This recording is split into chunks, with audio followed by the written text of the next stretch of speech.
Okay ಸ್ನೇಹಿತರೆ, ನಾನು ನಿಮ್ಮ ಮಿಸ್ಟರ್ ಮಧು ಮಾತಾಡ್ತಿರೋದು. ಸೊ ಈಗ ನಿಮಗೆ ಗೊತ್ತಿರ್ಬೋದು, ಒಂದು ಇಡೀ ಇತಿಹಾಸದಲ್ಲೇ ಒಂದು ಈ ಪ್ರಕರಣಕ್ಕೆ ಒಂದು ಇತಿಹಾಸದಲ್ಲೇ ಒಂದು ನೆನಪಿಟ್ಕೊಳ್ಳುವಂಥ ಒಂದು ತೀರ್ಪು ಅಂತ ಹೇಳಿದ್ರೆ ತಪ್ಪಾಗಲ್ಲ. ಯಾಕೆಂದರೆ ಎಲ್ರಿಗೂ ಗೊತ್ತು, ಜನಸಾಮಾನ್ಯರಿಗೆ ಮಾತ್ರ ಶಿಕ್ಷೆ ಆಗುತ್ತೆ, ದೊಡ್ಡ ದೊಡ್ಡವರಿಗೆ ಶಿಕ್ಷೆನೇ ಆಗಲ್ಲ ಈ ಸಮಾಜದಲ್ಲಿ ಅಂತ ಎಷ್ಟೋ ಜನ ಹೇಳ್ತಾ ಇರ್ತಾರೆ. ಆದರೆ ಇಂಥ ಸಮಯದಲ್ಲಿ ತುಂಬ ಪ್ರಭಾವಿ, ತುಂಬ ದೊಡ್ಡ ವ್ಯಕ್ತಿ, ತುಂಬ ಇನ್ಫ್ಲೂಯೆನ್ಸ್ ಇರೋಂಥ ವ್ಯಕ್ತಿ ಅವ್ರಿಗೂ ಸಹ ಕಾನೂನಲ್ಲಿ ಶಿಕ್ಷೆ ಆಗುತ್ತೆ ಅನ್ನೋದಕ್ಕೆ ಇದೊಂದು ಪ್ರಕರಣ ಸಾಕು. ನಾನು ಯಾವ್ದ್ರ ಬಗ್ಗೆ ಮಾತಾಡ್ತೀನಪ್ಪ ಅಂದರೆ, ನಿಮಗೆ ಗೊತ್ತಿರ್ಬೋದು, ನಮ್ಮ ಹಾಸನದ ಸಂಸದರಾಗಿದ್ದಂತಹ ಮಾಜಿ ಸಂಸದರು ಪ್ರಜ್ವಲ್ ರೇವಣ್ಣನವರಿಗೆ ಜೀವಾವಧಿ ಶಿಕ್ಷೆ ಆಯಿತು. ಸೊ ಇದ್ರ ಬಗ್ಗೆ ನಮ್ಮ ಜೊತೆ ಮಾತನಾಡಲಿಕ್ಕೆ ಅಡ್ವೊಕೇಟ್ ಕಾರ್ತಿಕ್ ಅವರಿದ್ದಾರೆ. ಸರ್ ನಮಸ್ತೆ. ನಮಸ್ತೆ ಸರ್, ಇದೊಂಥರ ಇತಿಹಾಸದಲ್ಲೇ ಒಂದು ಹೆಸರು ಮಾಡೋ ಥರ ಒಂದು ತೀರ್ಪು ಇದು ಕೋರ್ಟಲ್ಲಿ. ಇದ್ರ ಬಗ್ಗೆ ನಾವು ಎಕ್ಸ್ಪ್ಲೇನ್ ಮಾಡೋದಕ್ಕಿಂತ ನಿಮ್ಮ ಇದರಿಂದ ಎಕ್ಸ್ಪ್ಲನೇಷನ್ ಮಾಡಿದ್ರೆ ತುಂಬ ಚೆನ್ನಾಗಿರುತ್ತೆ ಮತ್ತು ವೀಕ್ಷಕರಿಗೆ ಅರ್ಥ ಆಗುತ್ತೆ.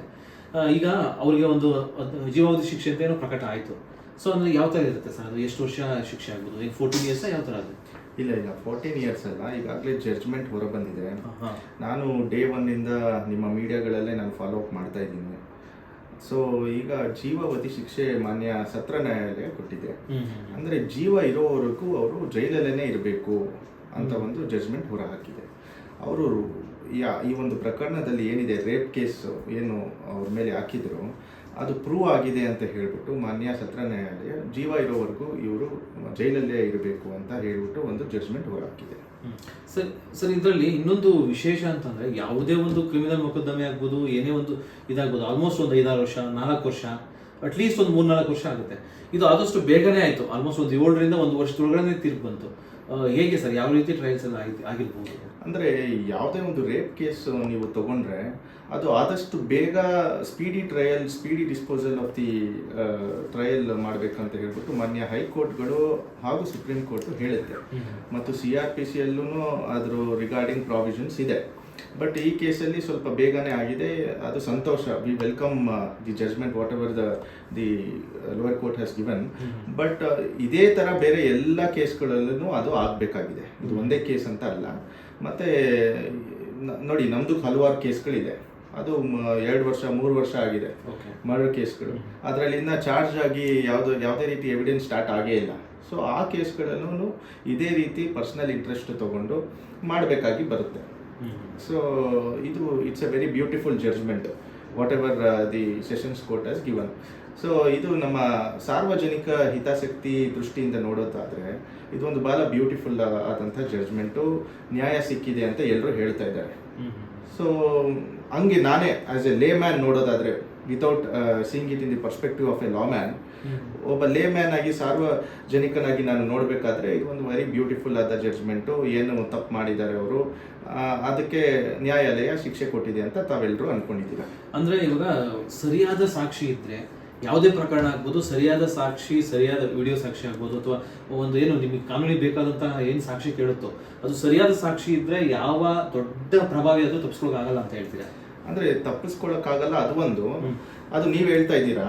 ಆ್ಯಸ್ ಎ ಲಾಯರ್ ನಾನು ಹೇಳಬೇಕು ಅಂತ ಹೇಳಿದ್ರೆ, ನನಗೆ ಈ ಜಡ್ಜ್ಮೆಂಟಲ್ಲಿ ಯಾವುದೇ ರೀತಿಯಾದ ಒಂದು ಇದು ಇಲ್ಲ. ಯಾಕಂತ ಹೇಳಿದ್ರೆ ಇದು ಇನ್ನು ಹೈಕೋರ್ಟ್ ಇದೆ, ಸುಪ್ರೀಂ ಕೋರ್ಟ್ ಇದೆ. ಹೈಕೋರ್ಟ್ಗೆ ಇನ್ನೂ ಅಪೀಲ್ ಮಾಡ್ಬೋದು ಅವರು. ನೆಕ್ಸ್ಟ್ ಈ ಜಡ್ಜ್ಮೆಂಟ್ ಏನು ಕೊಟ್ಟಿದ್ದಾರೆ ಅದರ ರಿಗಾರ್ಡಿಂಗು ಅಪೀಲ್ ಮಾಡುವಂಥ ಪ್ರಾವಿಷನ್ ಇದೆ.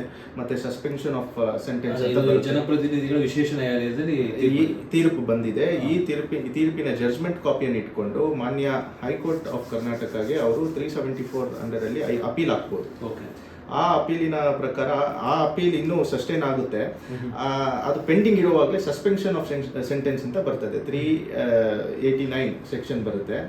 ಆ ಒಂದು ಸೆಕ್ಷನ್ ಪ್ರಕಾರವಾಗಿ ಇವರು ಅದೊಂದು ಅಡಿಷ್ನಲ್ ಇದು ಒಂದು ಸಲ್ಲಿಸ್ಬಿಟ್ಟು ಮಾನ್ಯ ಕೋರ್ಟ್ಗೆ ಸಲ್ಲಿಸ್ಬಿಟ್ಟು ಅಪ್ಲಿಕೇಶನನ್ನು ಇವರು ಬೇಲನ್ನು ತೊಗೊಳ್ಬೇಕಾಗಿರುವಂಥ ಒಂದು ಸಾಧ್ಯತೆ ಇರ್ತದೆ. ಅದು ಮಾಡ್ಬೋದು, ಅದೊಂದು ಪ್ರಾವಿಷನ್ನು ಇದೆ. ಸೊ ಈ ಥರ ಇದೆ ಸರ್. ಸೊ ಅಂದರೆ ಇವರಿಗೆ ಈಗ ನೆಕ್ಸ್ಟ್ ಸ್ಟೆಪ್ ಆಪ್ಷನ್ ಹೈಕೋರ್ಟ್ಗೆ ಹೋಗ್ಬೋದು, ಅದಾದ್ಮೇಲೆ ಅದರಲ್ಲೇ ಎಲ್ಲ ಆದ್ಮೇಲೆ ಮತ್ತೆ ಸುಪ್ರೀಂ ಕೋರ್ಟ್ವರೆಗೂ ಹೋಗ್ಬೋದು. ಹೈಕೋರ್ಟ್ಗೂ ಹೋಗ್ಬೋದು. ಈಗ ಏನು ಜಡ್ಜ್ಮೆಂಟ್ ಹೊರ ಹಾಕಿದೆ ಮಾನ್ಯ ನ್ಯಾಯಾಲಯ, ಆ ಒಂದು ಜಡ್ಜ್ಮೆಂಟ್ನ ಕಾಪಿಯನ್ನು ಇಟ್ಕೊಂಡು ಸಸ್ಪೆನ್ಷನ್ ಆಫ್ ಸೆಂಟೆನ್ಸ್ಗೆ ಹೈಕೋರ್ಟ್ಗೆ ಹೋಗ್ಬೋದು ಅಪೀಲ್ ಮಾಡಿಬಿಟ್ಟು. ಆಮೇಲೆ ಸುಪ್ರೀಂ ಕೋರ್ಟ್ಗೆ ಹೋಗ್ಬೋದು. ಇನ್ ಕೇಸ್ ಹೈಕೋರ್ಟಲ್ಲಿ ಬೇಲ್ ಆಯಿತು ಅಂತ ತಿಳ್ಕೊಳ್ಳಿ, ಇಲ್ಲಿಗೆ ಮುಗಿಯುತ್ತೆ. ಇನ್ ಕೇಸ್ ಹೈಕೋರ್ಟನು ಈ ಸತ್ರ ನ್ಯಾಯಾಲಯ ಏನು ಹೊರಹಾಕಿದೆ ಜಡ್ಜ್ಮೆಂಟ್, ಅದೇ ಜಡ್ಜ್ಮೆಂಟ್ನ ಅಪ್ಹೋಲ್ಡ್ ಮಾಡಿದಲ್ಲಿ ಸುಪ್ರೀಂ ಕೋರ್ಟ್ಗೆ ಹೋಗುವಂಥ ಚಾನ್ಸಸ್ ಇರುತ್ತೆ. ಸುಪ್ರೀಂ ಕೋರ್ಟು ಅಪ್ಹೋಲ್ಡ್ ಮಾಡಿದಲ್ಲಿ ತಿರ್ಗಾ ಅದನ್ನ ರಿವ್ಯೂ ಪೆಟಿಷನ್ ಅಂತ ಕರೀತಾರೆ, ರಿವ್ಯೂ ಆಗ್ಬೋದು. ಲಾರ್ಜರ್ ಬೆಂಚಿಗೆ ಅದನ್ನ ರೆಫರ್ ಮಾಡ್ತಾರೆ ರಿವ್ಯೂ ಪೆಟಿಷನ್ ಅಂತ ಹೇಳಿದ್ರೆ. ಅದರಲ್ಲೂ ಸೇಮ್ ಎಲ್ಲ ಕರೆಕ್ಟಾಗಿ ಕೊಟ್ಟಿದ್ದಾರೆ, ಲೋಯರ್ ಕೋರ್ಟಿಂದ ಹೈಕೋರ್ಟ್ ಕರೆಕ್ಟಾಗಿ ಕೊಟ್ಟಿದೆ, ಸುಪ್ರೀಂ ಕೋರ್ಟು ಅದನ್ನು ಎತ್ತಿ ಹಿಡಿದಿದೆ ಅಂತ ಹೇಳಿದಲ್ಲಿ ನೆಕ್ಸ್ಟ್ ಮರ್ಸಿ ಪೆಟಿಷನ್ ಅಂತ ಬರುತ್ತೆ. ಅದು ಆರ್ಟಿಕಲ್ 161 ಮತ್ತು ಆರ್ಟಿಕಲ್ 72 ಅಂಡರಲ್ಲಿ ಬರುತ್ತೆ. ಯಾಕಂದರೆ ಜೀವಾವಧಿ ಶಿಕ್ಷೆ ಆಗಿರೋದ್ರಿಂದ ಗವರ್ನರ್ಗೆ ಮತ್ತು ಮಾನ್ಯ ಪ್ರೆಸಿಡೆಂಟ್ಗೆ ಅದನ್ನು ಏನು ಶಿಕ್ಷೆ ಕೊಟ್ಟು ವಿಧಿಸಿದ್ದಾರೆ ಕೋರ್ಟು, ಅದನ್ನು ಕಮ್ಮಿ ಮಾಡುವಂಥ ಅಥವಾ ಮಾಫಿ ಮಾಡುವಂಥ ಎಲ್ಲ ಪವರ್ಸು ಈ ಒಂದು ಆರ್ಟಿಕಲ್ಸ್ ಅಲ್ಲಿ ಇರುತ್ತೆ. ಸೊ ಅವರು ಅದನ್ನ ಮಾಫಿ ಮಾಡ್ಬೋದು ಅಥವಾ ಸೆಂಟೆನ್ಸ್ನ ಕಮ್ಮಿ ಮಾಡ್ಬೋದು. ಸೊ ಇವೆಲ್ಲ ಪ್ರಾವಿಷನ್ಸು ನಮ್ಮ ಕಾನೂನಿನ ಅಡಿಯಲ್ಲಿ ಇದೆ. ಅಂದ್ರೆ ಇವಾಗ ಆಕ್ಚುಲಿ 1-2 ಪ್ರಕರಣಗಳಲ್ಲಿ ಅಷ್ಟೇ ಅವ್ರಿಗೆ ಶಿಕ್ಷೆ ತೀರ್ಪು ಬಂದಿರೋಂಥದ್ದು. ಯಾವುದೋ ಒಂದು ಅವರ ಮನೆ ಕೆಲಸದ ಕೇಸ್ ಮೇಲೆ, ಅತ್ಯಾಚಾರದ ಪ್ರಕರಣ ಮೇಲೆ. ಯಾಕಂದ್ರೆ ಅವ್ರ ಮೇಲೆ ತುಂಬಾ ಪ್ರಕರಣಗಳಿದೆ, ಒಂದಲ್ಲ ಎರಡಲ್ಲ, ಒಂದು 100,000 ಪ್ರಕರಣಗಳಿದೆ. ಈಗ ಒಂದ್ ವೇಳೆ ಈ ಕೇಸ್ ನಡೀತಾ ಇರುತ್ತೆ, ಇದ್ರ ಜೊತೆಗೆ ಬೇರೆ ಪ್ರಕರಣಗಳು ನಡೀತಾ ಇರುತ್ತಲ್ಲ, ಅದ್ರದ್ದು ತೀರ್ಪು ಮತ್ತೆ ಅಂದ್ರೆ ಯಾವ ತರ, ಈಗ ಇದ್ರದ್ದು ಕೇಸ್ ಸಪರೇಟ್ ನಡೀತಾ ಇರುತ್ತೆ, ಮತ್ತೆ ಬೇರೆ ಕೇಸ್ಗಳಿದೆ ನೋಡಿ, ಇದ್ರ ಜೊತೆ ಇನ್ನ 2-3 ಅಡಿಷನಲ್ ಆಗಿ ಇರ್ಬೋದೇನೋ. ಅದು ಇನ್ನೂ ಟ್ರಯಲ್ಗೆ ಕಂಡಕ್ಟ್ ಆಗಿದೆಯೋ ಇಲ್ವೋ ಅನ್ನೋದು ಗೊತ್ತಿಲ್ಲ. ಇನ್ನು ಚಾರ್ಜ್ ಶೀಟ್ ಸಲ್ಲಿಸಿದಾರೋ, ಚಾರ್ಜ್ ಆಗಿದೆಯೋ ಇಲ್ಲ, ಅದು ಟ್ರಯಲ್ಸ್ ನಡೀತಾ ಇದೆ ಅಂತ ಕೇಳಿದಂತ ಅದೇನು ಮಾಹಿತಿ ಇಲ್ಲ. ಸೊ ಅದೇ ಡಿಫ್ರೆಂಟ್. ಆ 3 ಕೇಸು ಟ್ರಯಲ್ ನಡಿಬೇಕಾಗಿದೆ.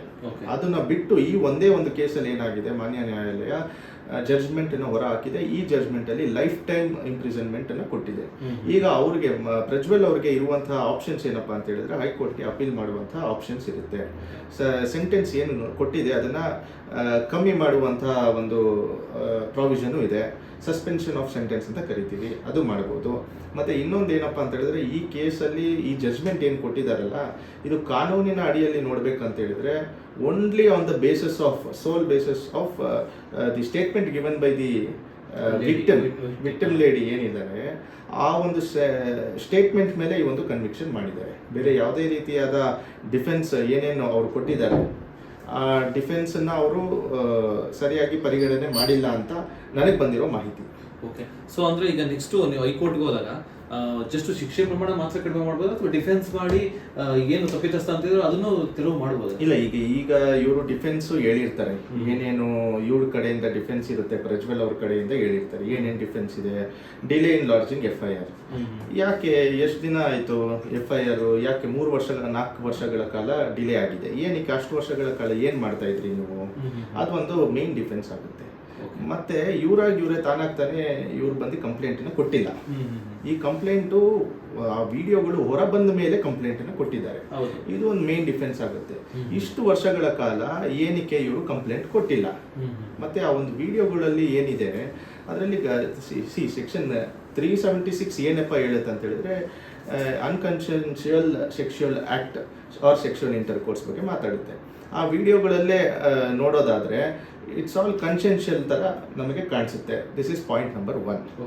ಯಾಕಂದ್ರೆ ಸೆಕ್ಷನ್ ಅದೇ ಹೇಳುತ್ತೆ, ಅದರಲ್ಲಿ ರೆಸಿಸ್ಟ್ ಮಾಡೋದಾಗ್ಲಿ ಬೇರೆ ಒಂದು ಮಾಡೋದಾಗ್ಲಿ ಇಲ್ಲ. ಮತ್ತೆ ಇದರಲ್ಲಿ ಏನಾಗಿದೆ, ಡಿಲೇ ಆಗಿದೆ FIR ಲಾಂಚ್ ಮಾಡೋದ್ರಲ್ಲಿ. ವಿಡಿಯೋ ಹೊರ ಬಂದ ಮೇಲೆ ಇವರು ಕಂಪ್ಲೇಂಟನ್ನು ಕೊಟ್ಟಿದ್ದಾರೆ. ಮತ್ತೆ ಆ ಸ್ಟೈನ್ಸ್ ಏನಿದೆ, ಅವರು ಒಂದು ಸೀರೆ ಮೇಲೆ ಸ್ಟೈನ್ಸ್ ಇದೆ ಅಂತ ಹೇಳ್ತಾರೆ. ಆ ಸ್ಟೈನ್ಸು 3-4 ವರ್ಷಗಳ ಕಾಲ ಅದು ಸಸ್ಟೈನ್ ಆಗಲ್ಲ. ಸೈಂಟಿಫಿಕಲಿ ಸ್ಪೀಕಿಂಗ್ ಅದು ಸಸ್ಟೈನ್ ಆಗಲ್ಲ. ಯಾಕಂದರೆ ಅದು ಒಂದು ಸ್ಟೈನ್ಸು ಅಥವಾ ಸ್ಪರ್ಮ್ ಕಂಟೆಂಟು ಆಚೆ ಇದ್ದಲ್ಲಿ ಅದು 14 to 15 ಮಿನಿಟ್ಸ್ ಆಚೆ ಅದು ಜೀವಿತವಾಗಿ ಇರುತ್ತೆ. ಅದಕ್ಕಿಂತ ಜಾಸ್ತಿಯಾಗಿ ಅದು ಜೀವಿತವಾಗಿ ಇರಲ್ಲ. ಅದನ್ನ ನೀವೀಗ ಟೆಸ್ಟ್ ಕಳಿಸಿದ್ರೇನು ಅದು ಈ ಒಂದು ಪರ್ಟಿಕ್ಯುಲರ್ ವ್ಯಕ್ತಿದೋ ಅಲ್ವೋ, ಅದು ಕಳಿಸಿದ್ರೇನು ಅದು ಗೊತ್ತಾಗುವಂಥ ಚಾನ್ಸಸ್ ಭಾರಿ ಕಮ್ಮಿ ಇರ್ತದೆ. ಸೊ ಇವೆಲ್ಲ ನಾವು ಲೀಗಲ್ ಪರ್ಸ್ಪೆಕ್ಟಿವ್ ಅಲ್ಲಿ ನೋಡೋದಾದ್ರೆ ಇದೆಲ್ಲ ಲೂಪ್ ಹೋಲ್ಸ್ಗಳು ಜಾಸ್ತಿ ಇದೆ ಈ ಒಂದು ಕೇಸ್ಗಳಲ್ಲಿ. ಸೊ ಇಲ್ಲಿ ಜಡ್ಜ್ಮೆಂಟ್ ಕೊಟ್ಟಿದ್ದಾರೆ. ಮಾನ್ಯ ಹೈಕೋರ್ಟಲ್ಲಿ ಇವರು ಅಪೀಲ್ಗೆ ಹೋಗಿ ಇವೆಲ್ಲ ಏನು ತಪ್ಪುಗಳಾಗಿದೆ ಅದನ್ನಲ್ಲಿ ಎತ್ತಿ ಹಿಡಿದು ಆರ್ಗ್ಯುಮೆಂಟಲ್ಲಿ ಮಾನ್ಯ ನ್ಯಾಯಾಲಯಕ್ಕೆ ತಿಳಿಸಿದ್ರೆ ಅಲ್ಲಿ ಇವ್ರ ಪರವಾಗಿ ಬರುವಂತಹ ಚಾನ್ಸಸ್ ಇರ್ತದೆ. ಓಕೆ ಸರ್, ಇವಾಗ ನೀವು ಹೇಳ್ತಾ ಇದ್ರಿ ನೆಕ್ಸ್ಟ್ ಹೈಕೋರ್ಟ್ಗೆ ಆಪ್ಷನ್ ಇದೆ ಅಂತ. ಈಗ ಒಂದ್ ವೇಳೆ ಅವರು ಹೈಕೋರ್ಟ್ಗೆ ಹೋದ್ರು, ಹೈಕೋರ್ಟ್ಗೆ ಹೋಗಿ ಅಲ್ಲಿ ನೀವು ಒಂದ್ ವೇಳೆ ಬೇಲ್ ಸಿಕ್ತು ಅಂದ್ಕೊಳ್ಳೋಣ. ಸೊ ಬೇಲ್ ಸಿಕ್ಕಾಗ ಇದೇನು ಶಿಕ್ಷೆ, ಇದು ಮಾಫಿ ಆಗುತ್ತೆ? ಇದು ಹೌದು, ಅದನ್ನೇ ಸಸ್ಪೆನ್ಷನ್ ಆಫ್ ಸೆಂಟೆನ್ಸ್ ಅಂತ ಕರೀತಾರೆ. Okay. 389 CRPC ಅದನ್ನೇ ಹೇಳೋದು. ಸಸ್ಪೆಂಡ್ ಮಾಡುತ್ತೆ ಸೆಂಟೆನ್ಸ್ ನ. Whatever the trial court has given, the high court has all right to suspend it. Okay. ಇದು ಪಾಯಿಂಟ್ ನಂಬರ್ 1. ಇನ್ನೊಂದು ಏನಂದ್ರೆ ಅವ್ರ ಮೇಲೆ ಇನ್ನೊಂದು 2-3 ಪ್ರಕರಣಗಳು ಬಾಕಿ ಇರುತ್ತೆ. ಸೊ ಆ ಪ್ರಕರಣಗಳು ನಡೀತಾ ಇರುತ್ತೆ. ಆ ಪ್ರಕರಣದಲ್ಲಿ whatever the judgement outcome ಇನ್ನೂ ನಮಗೆ ಗೊತ್ತಿಲ್ಲ. ಅದು ಔಟ್ಕಮ್ ಏನು ಬರುತ್ತೆ ಅದ್ರ ಮೇಲೆ ಡಿಪೆಂಡ್ ಆಗುತ್ತೆ. ಅದಕ್ಕೆ ಡಿಫ್ರೆಂಟ್ ಇರುತ್ತೆ. ಇದ್ರಲ್ಲಿ ಆಚೆ ಬಂದು ಬೇಲ್ ಮೇಲೆ ತಿರ್ಗಾ ಅದು ನಡೀತಾ ಇರುತ್ತೆ. ಅದರಲ್ಲಿ ಏನಾದರೂ ತಿರ್ಗಾ ಜೀವಾವಧಿ ಶಿಕ್ಷೆ ಏನಾದರೂ ಆದರೆ ಏನು ಮಾಡೋಕ್ಕಾಗಲ್ಲ. ತಿರ್ಗಾ ಅದನ್ನು ಇವರು ಕಾನೂನು ರೀತಿಯಲ್ಲಿ ಎದುರಿಸಬೇಕಾಗುತ್ತೆ. ಇದೇ ರೀತಿ ಅಪೀಲ್ಸ್ ಇರುತ್ತೆ. ಮೇಲ್ಮನವಿ ಸಲ್ಲಿಸ್ಬೋದು. ಮೇಲ್ಮನವಿಯಲ್ಲಿ ಏನಿದೆ ಅದು ನೋಡ್ಕೊಂಡು ಇದು ಮಾಡ್ಬೋದು. ಅದು ಕೋರ್ಟಿನ ವಿವೇಚನೆಗೆ ಬಿಟ್ಟಿರುವಂಥದ್ದು. ಅವರು ಮಾಫಿನೂ ಮಾಡ್ಬೋದು, ಅಥವಾ ಇದರಲ್ಲಿ ಮಾಫಿ ಮಾಡಿ ನೆಕ್ಸ್ಟ್ ಕೇಸಲ್ಲಿ ಇಲ್ಲ ಇವನು ತಪ್ಪಿತಸ್ಥ ಅಂತ ಇದ್ರೆ ಅದರಲ್ಲಿ ಕನ್ವಿಕ್ಷನ್ ಆಗೋ ಚಾನ್ಸಸ್ಸು ಇರುತ್ತೆ. ಅಪ್ಹೋಲ್ಡ್ ಆಗುತ್ತೆ, ಏನು judgement, lower court judgement uphold ಆಗುತ್ತೆ. ಹೈಕೋರ್ಟಲ್ಲಿ ಇದು ಮಾಡುವಂಥ ಇದಿರುತ್ತೆ. ಈಗ ಇಲ್ಲ, ಇನ್ನೊಂದು ಪ್ರಶ್ನೆ ಏನಂದ್ರೆ, ಈಗ ಬೇರೆ ಕೇಸ್ ಬಿಟ್ಬಿಡೋಣ. ಸೊ ಏನು ಕೇಸಲ್ಲಿ ತೀರ್ಪು ಸಿಕ್ಕಿದೆಯೋ, ಈಗ ಜೀವಾವಧಿ ಶಿಕ್ಷೆ, ಇದೇ ಕೇಸಲ್ಲಿ ಅವ್ರು ಅಪೀಲ್ ಮಾಡ್ತಾರೆ. ಸೊ ಬೇರೆ ಪ್ರಕರಣ ಇನ್ನೂ ಟ್ರಯಲ್ಸ್ ನಡೀತಾ ಇರುತ್ತೆ ಅಂತ ತಿಳ್ಕೊಳ್ಳೋಣ. ಸೊ ಅಪೀಲ್ ಮಾಡಿ ಇಲ್ಲಿ ಒಂದು ಬೇಲ್ ಸಿಕ್ಕೊಡುತ್ತೆ. ಈ ಬೇಲ್ ಸಿಕ್ಕರೆ ಸಸ್ಪೆನ್ಷನ್ ಏನು ಇದು ನೆಕ್ಸ್ಟ್ ತೀರ್ಪು ಬರೋವರೆಗೂ ಅದು ಜಡ್ಜ್ಮೆಂಟ್ ಸಿಗೋದಿಲ್ಲ. ಯಾವ್ದು ಜಡ್ಜ್ಮೆಂಟು? ಈಗ ಏನು ಪ್ರಕರಣದಿದೆಯಾ, ಈಗ ಬೇಲ್, ಈಗ ಜೀವಾವಧಿ ಶಿಕ್ಷೆ ಸಿಕ್ಕಿದೆ, ಎಲ್ಲ ಬೇರೆ ಬೇರೆ ಪ್ರಕರಣಗಳು. ಈ ಪ್ರಕರಣ ಇದು ಬೇಲ್ ಸಿಕ್ಮೇಲೆ ಮುಗೀತು, ಸಸ್ಪೆನ್ಷನ್ ಮುಗೀತು ಅಷ್ಟೇ. ಈ ಕೇಸ್ ಮುಗಿಯುತ್ತೆ. ನೆಕ್ಸ್ಟ್ ಕೇಸಲ್ಲಿ ಏನಿದೆ ಅವರು ಕಾನೂನಿನ ಪ್ರಕಾರ ಎದುರಿಸಬೇಕಾಗಿ ಬರುತ್ತೆ.